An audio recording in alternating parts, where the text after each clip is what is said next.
to see some real ones in just a moment.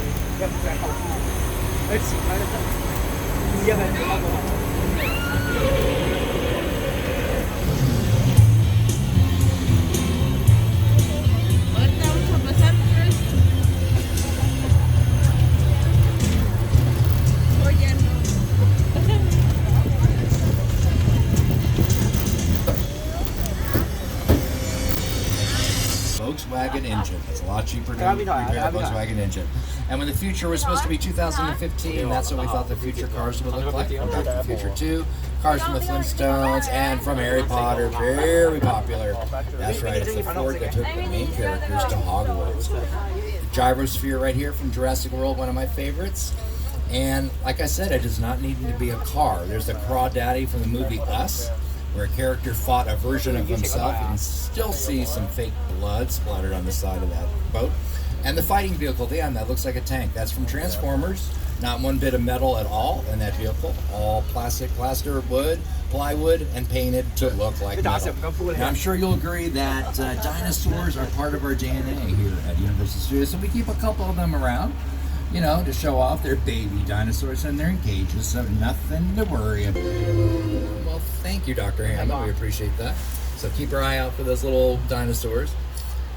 Now, coming up on your left is the set piece. It's a mobile lab. You saw Julianne Moore and Vince Vaughn dangling precariously off a cliff.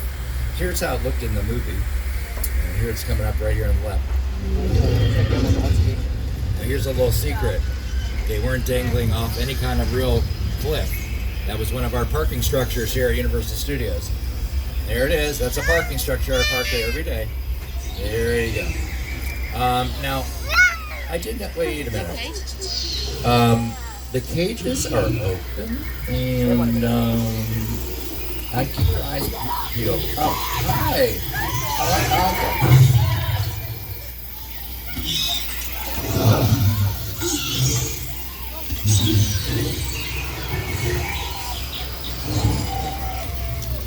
Okay.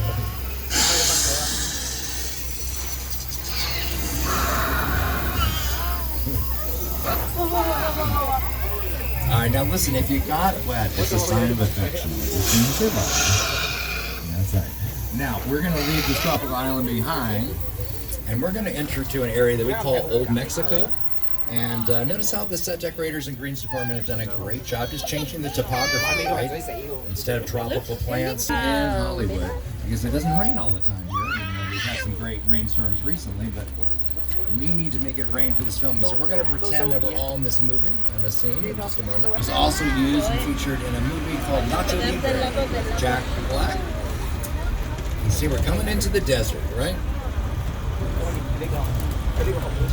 Now, the director has called for thunder and lightning. Now, you really wouldn't hear thunder on the set. That would be added in post-production by the sound editors, but for today's purposes, I think we're going to hear a little thunder in a moment. I hear some birds chirping, some fake birds. And for lightning, well, that's pretty simple too.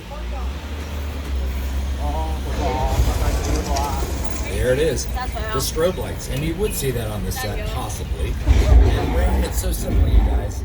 We just take a garden hose, we rig it, shooting straight up into the sky, right through a sprinkler, and the camera only catches what it needs to see, and that's the rain falling gently down. There it is. So it's a nice scene, not too tense. Hey, you know what? Hey guys, I forgot to mention something. I'm so sorry. If you're in a blue seat, you're gonna get wet. We're all in a blue seat. I'm so sorry. All right. The director wants a little more action. What can we possibly do? What happens when it rains too much in Southern California? Mudslides, there could be some flooding. So get ready, everybody. On the count of 1, 2, 3, and action.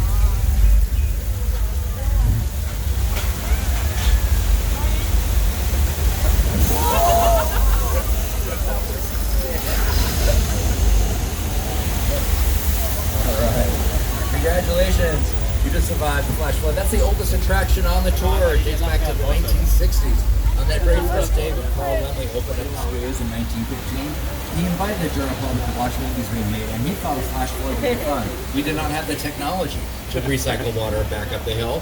That water flew freely, knocked some actors on their you-know-what, ruined a couple sets, so we did not see it again until the 1960s. And here is how it looked in Big Fat Liar.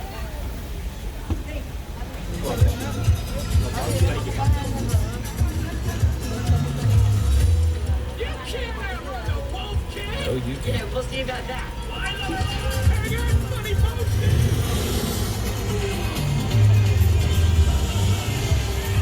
All right, everybody. We are now headed into the Wild Wild West. We're now in 6 Points.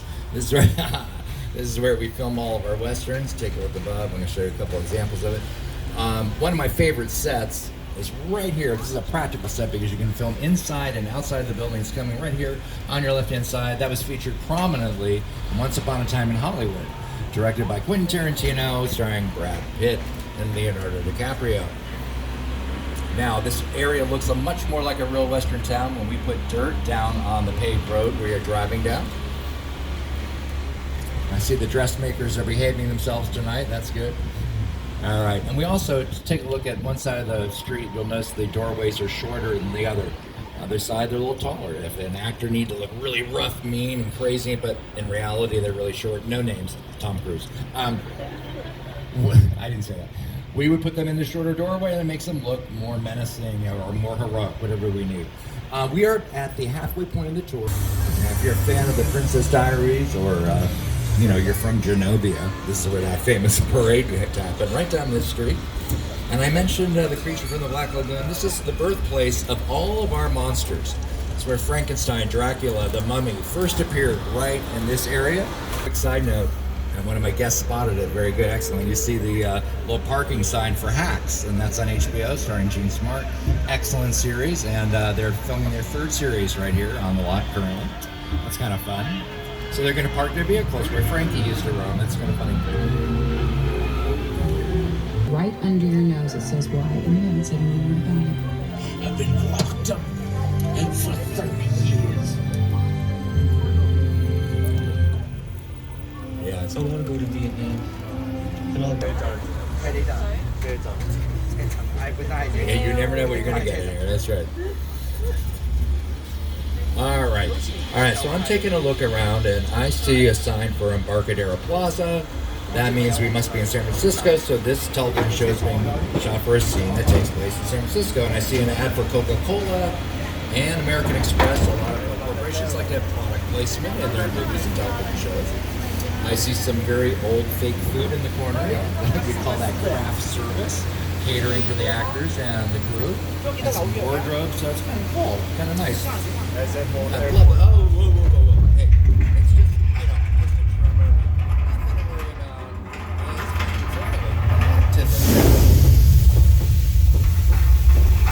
All right, jump in. It's a big one. Hold on.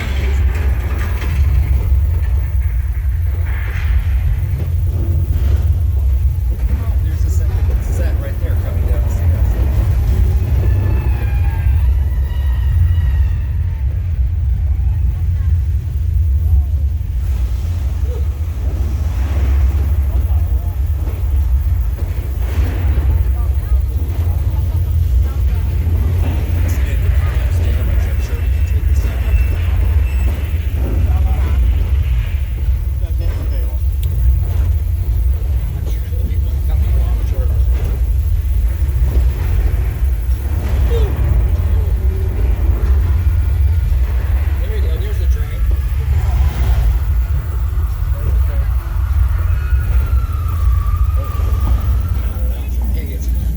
Of it's over, and you know what? We didn't get wet. Whoops.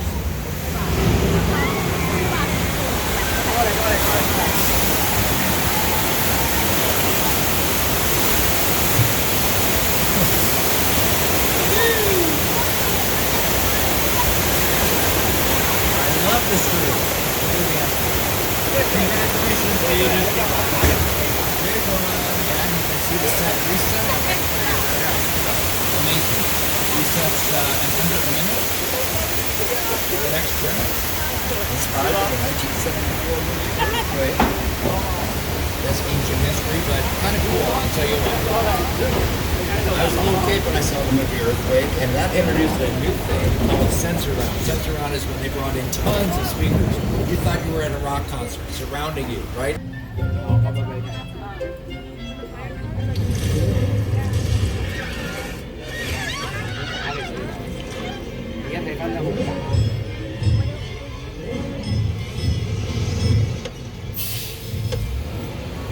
Listen, nothing to worry about now, guys. I've got a buddy, he's out there in the water, his name's George. He's a diver, he's checking it out for us, doing a clean sweep. George and I are going to the movies later tonight. I think we're gonna see, I don't know, maybe Avatar, I don't know. So there it is, everybody. Looks very inviting. And I see they have caught that shark. That shark's right there, nothing to worry about. As I said, George, the diver, he's doing a nice little sweep for us to make sure it's safe. And yeah, I don't know what that fin's doing there. Oh my God, my buddy George, I gotta get him out of it. George, you've got about 5 seconds before your dinner. Come on,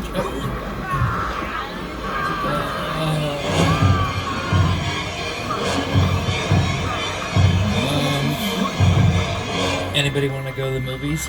I've got an extra ticket. No? Okay. All right, listen, Kimmy's an excellent driver. She's going to take us on this rickety-dickety dock. I'm sure it'll be fine. And we're going to be just fine as long as the shark does not pull us away on the moorings of the dock. I'm sure we're going to be just fine. And we're in trouble.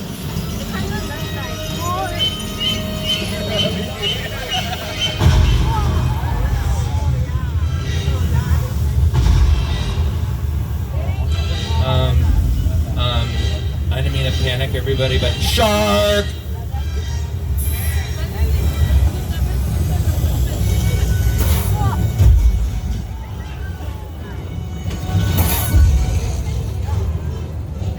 Alright, maybe not the most realistic looking shark you've ever seen. That is modeled after what they used to film the movie way back in 1974. That version, however, sunk to the bottom of the Atlantic Ocean during filming, causing the crew to call the movie Flaws instead of Jaws. And here's Steven Spielberg to tell you a little bit about the troubles they had. That's a much maligned shark. The shark worked well enough for a while there and then it was so I really owe the shark a lot.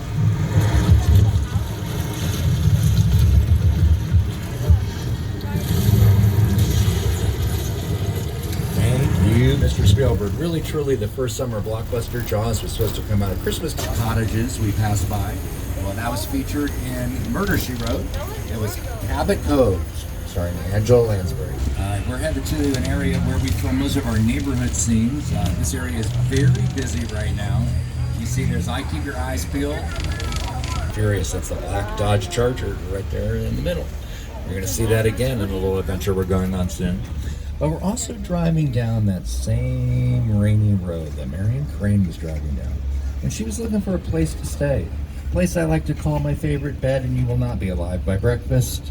Yeah, that's right. We're coming up on the Bates Motel, that famous place from the movie Psycho, the famous classic movie. In fact, Psycho is directed by Alfred Hitchcock, was named the #1 movie out of the top 100 list in a recent list from Variety they just published. So #1, we're very proud of that. That is the Ford that Janet Leigh, playing Marion Crane, drove to find this lovely hotel. And Norman Bates was that nice general manager of the hotel. We might get a glimpse of him later, I don't know.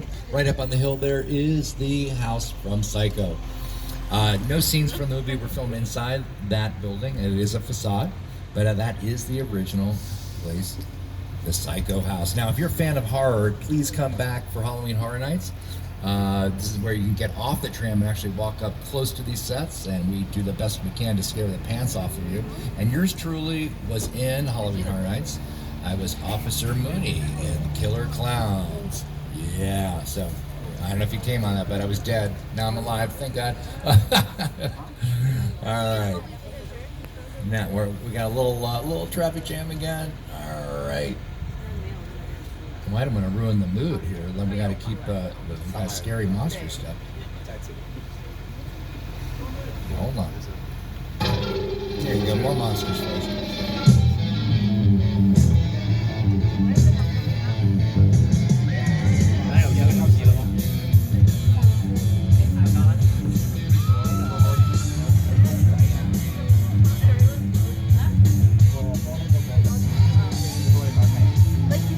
To another, welcome to the plane crash scene from Steven Spielberg's War of the Worlds. That is a real 747. I'll talk about more about that a little bit. The airplane crash site set is a perfect example of a set that is all designed around a vision that Steven When we first began to sit down to talk about War of the World, I thought, what if the 747 goes down right in a big neighborhood? Because it's just something you don't see. You're doing good. You're doing good. Keep your eyes on me. Listen now. Now listen. I want you to close your eyes, okay? Just get them closed.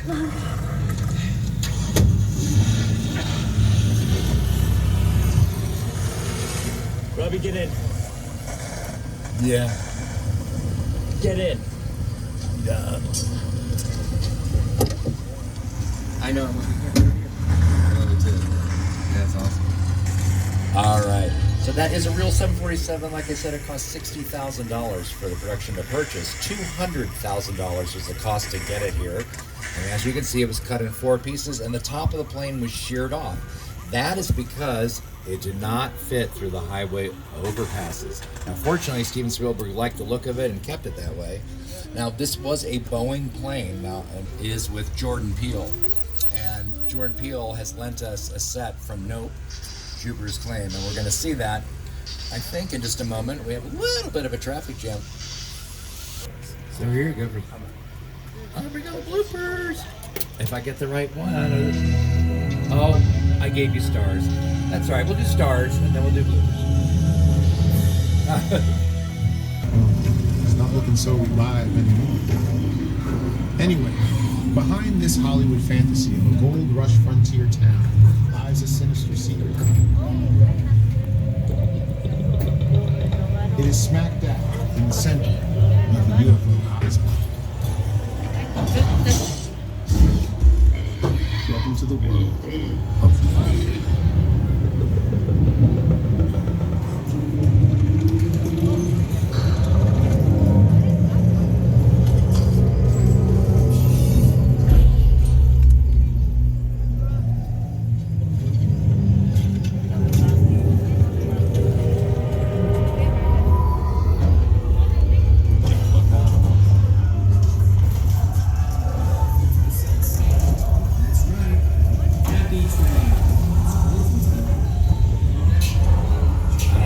Take his advice and get out. Get out. Okay. Alright, if you've not seen the movie, what you just saw might not make a lot of sense to you, but it's a really great movie. It is streaming for free on Peacock. Check it out. And that was very kind of Jordan Peele, who's, I'll let you know when, not for the first part. Sounds like we might be going to a dance party. I'm a little old for that, but I'm down. Right? We can do it. I can pretend I'm in my 20s, 30s, 40s again. Alright. Here we go. And once again, please, you're all great about this, but please, safety rules, stay seated long. It's super tight. Like 27, right? Here's a little background for you. Look, this might be more serious than I thought. What just happened? This is a secure line. Who are you? I'll tell you who I am, boy. I'm the reason bad guys use a nightlight. I'm the reason the boogeyman begs his mama to look under his bed. And I'm the reason you just lost control of this whole operation. My name is Special Agent Luke.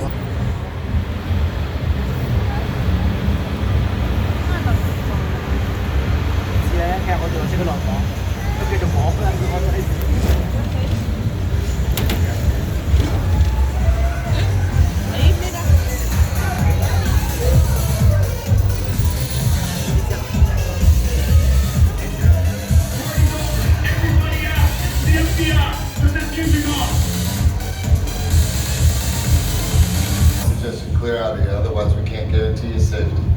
Guarantee my safety? I'm the one holding the gun.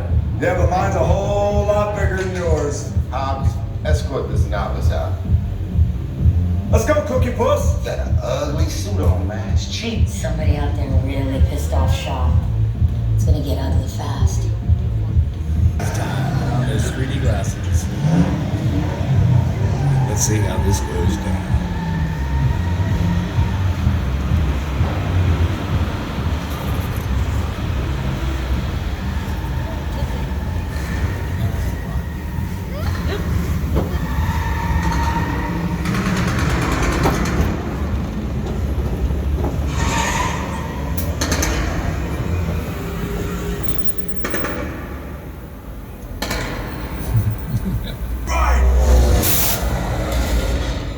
This is our turn. After that. Okay, guys, it's showtime.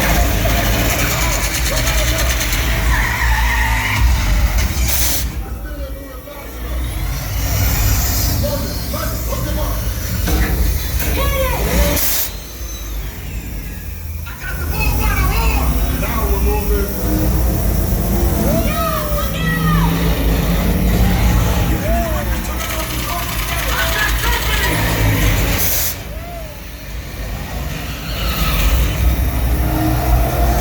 Witness is mine, Letty.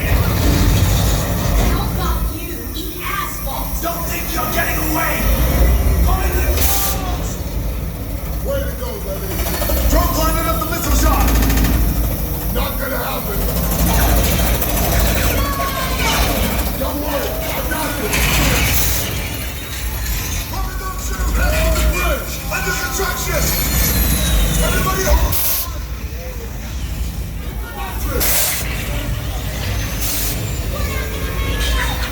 Round the dog.